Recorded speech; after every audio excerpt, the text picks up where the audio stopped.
Welcome to the final video in the series on thermodynamics. In recent videos, we had discussed equilibrium, the equilibrium of phase, equilibrium of solutions, and in this final video, we will discuss material equilibrium or chemical reactions. For a given reaction where I have W moles of A plus X moles of B in equilibrium with Y moles of C plus Z moles of D. By definition, the free energy of that reaction is going to be the free energy of the final state minus the initial state.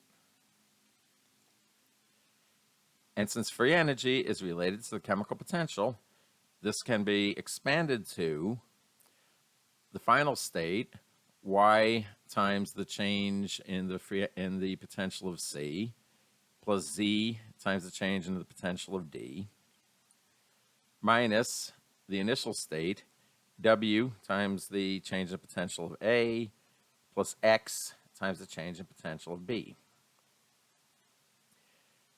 Since the potential is related to the free energy, this expands out. Since the integral of the change in chemical potential is equal to the standard potential plus RT times the log of pressure, my initial state expands out to the standard potential of C plus Y RT log the pressure of C plus D times Z times RT log the pressure of D minus the initial state potential of A plus W RT log the pressure of A plus B X RT log pressure of B. Very long expansion. Clean things up. All the standard potentials can be grouped together.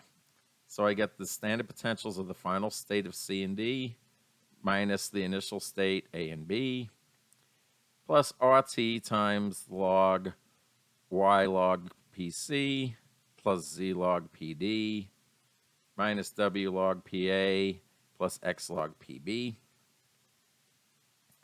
This further simplifies. The difference in the standard chemical potentials is simply delta G0. Looking at the log, there's simple log relationships. For example, the log of x plus y is the same as the log of x times y. The log of x minus the log of y is the log of x divided by the y. And x times the log of y is the same as the log of y to the x.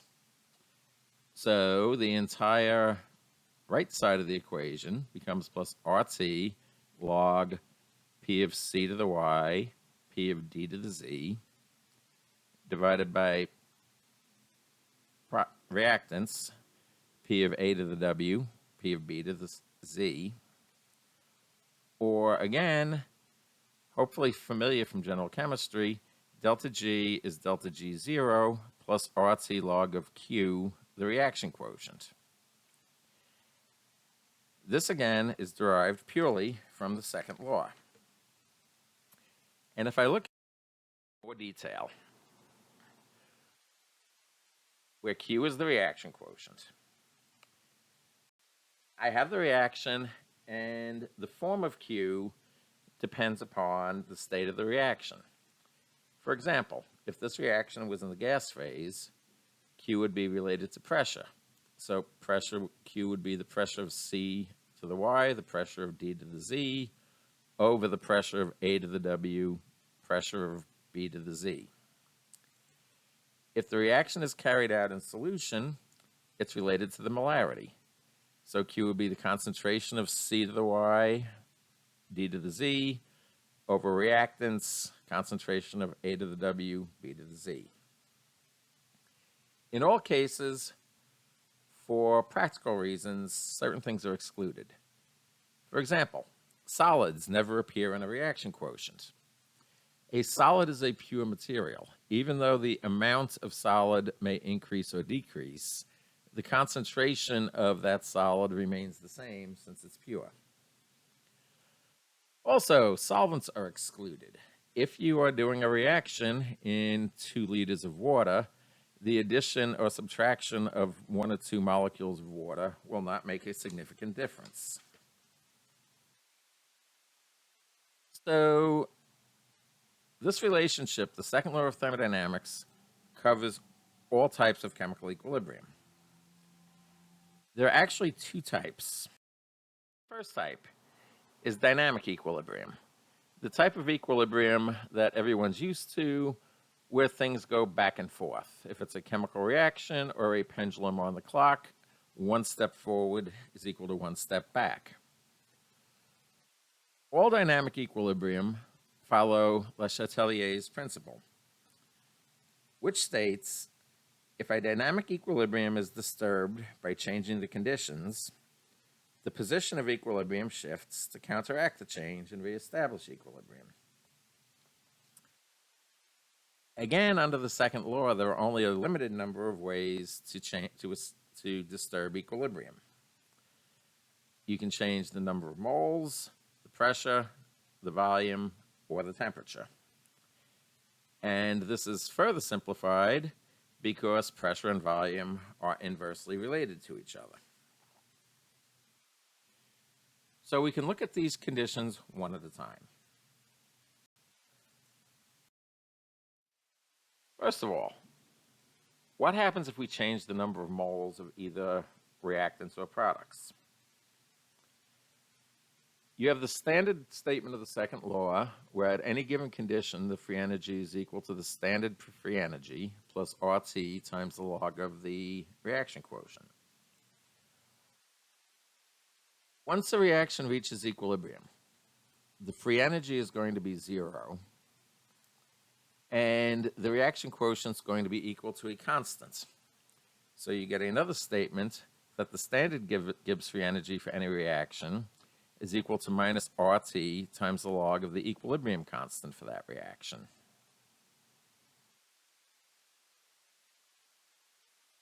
This gives a qualitative insight into how a reaction is going to shift.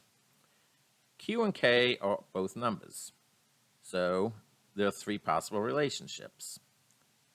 In one case, Q could be greater than K. As both a product over reactant, this means you have excess product, you have too much stuff on the right, so the reaction is going to shift left. Q could be less than K, in which case you have excess reactant, you have too much stuff on the left, the reaction shifts right. Or finally, Q could be equal to K, which means the reaction's at equilibrium and there's no change. Quantitatively, this can be explained using something called alpha, the extent of reaction. If I have some given reaction, A plus B is an equilibrium with 2 moles of C that has an equilibrium constant of 0.25, and I perform this reaction where the pressures of A and B are both equal at 1/4 of an atmosphere, and the pressure of C is 0.15 atmospheres, one can ask the question, is this reaction currently at equilibrium? That is the same thing as asking, is Q equal to K? Q and K are both calculated identically, product over reactant. So the pressure of product, I get 2 moles of C, so the pressure of C squared, over 1 mole of A plus 1 mole of B. So that's divided by the pressure of A times the pressure of B. Gives you an answer of 0.36. So first of all, 0.36 is not equal to K, is not equal to 0.25. So the answer is no, the reaction is not at equilibrium. Quantitatively, you can go further. You can determine which way will this reaction shift to retain equilibrium. 0.36 is greater than 0.25, or Q is greater than K, so I have too much product, so the reaction has to shift left. Given the fact that we have numbers and that we have quantitative data, we can also find out what will the pressures be at equilibrium. This is done by setting up a standard table. Your columns are going to be all of the species present, the pressure of A, the pressure of B, the pressure of C. And you'll have 3 rows.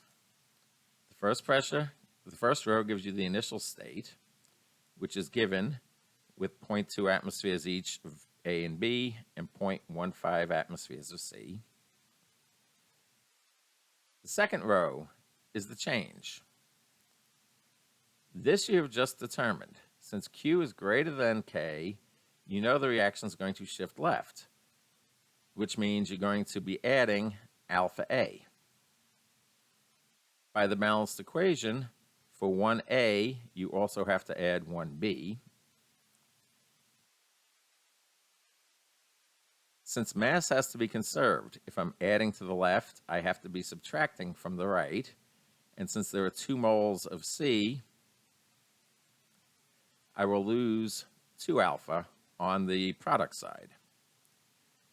So I've reduced all my variables so that at the final condition when I reach equilibrium, the pressure of A is 0.25 plus alpha, as is the pressure of B, and the pressure of C is 0.15 minus 2 alpha.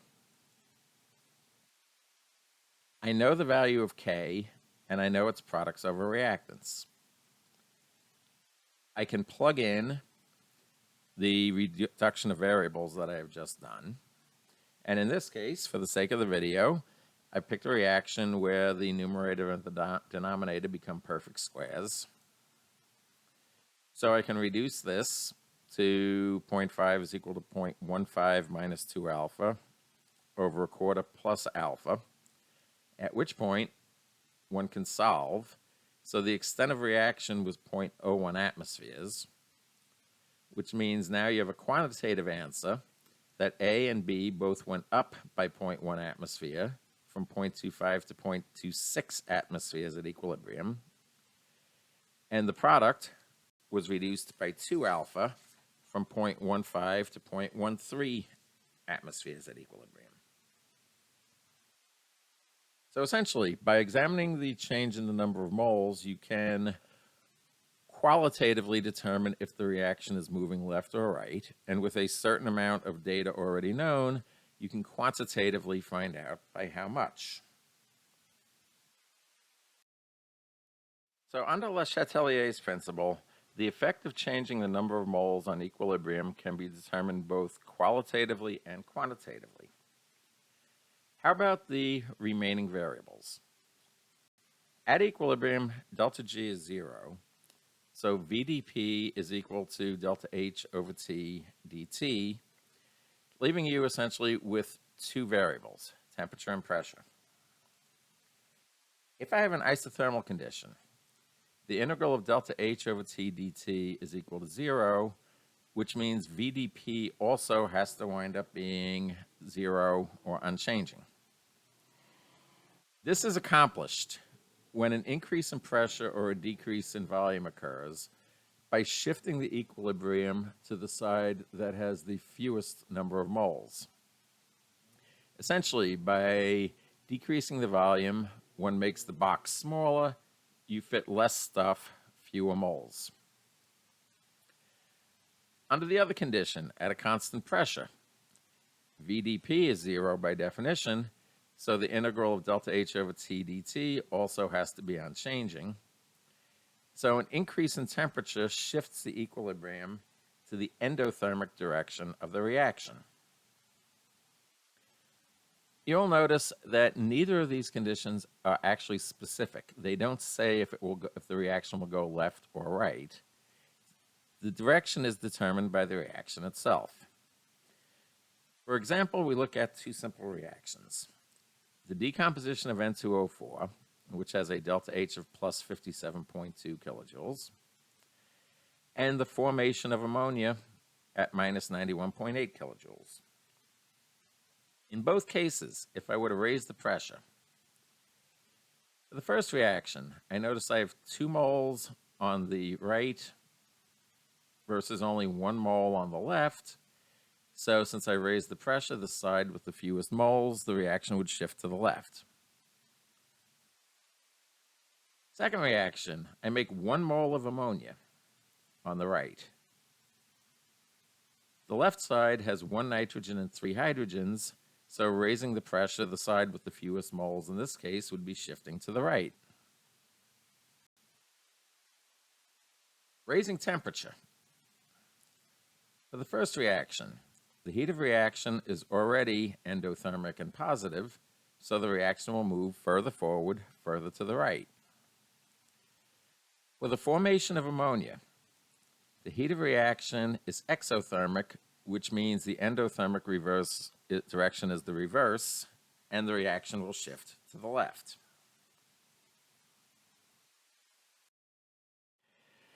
The relationship between equilibrium and temperature can be further examined quantitatively. Starting with the statement of the second law that the Gibbs free energy is minus SdT plus VdP. Realizing that entropy is dq over T, this can be written as minus delta H over T dt plus RT over P dP.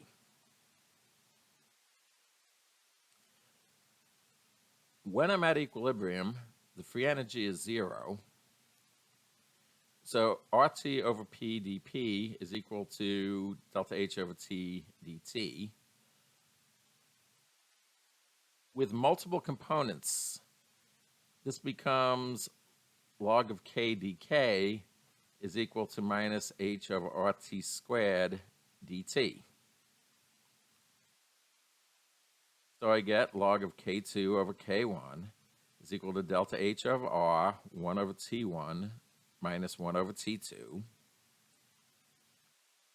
And again, this becomes a familiar result because equilibrium also observes Arrhenius-type behavior and the Clapeyron equation, log of y versus 1 over x giving you a straight line.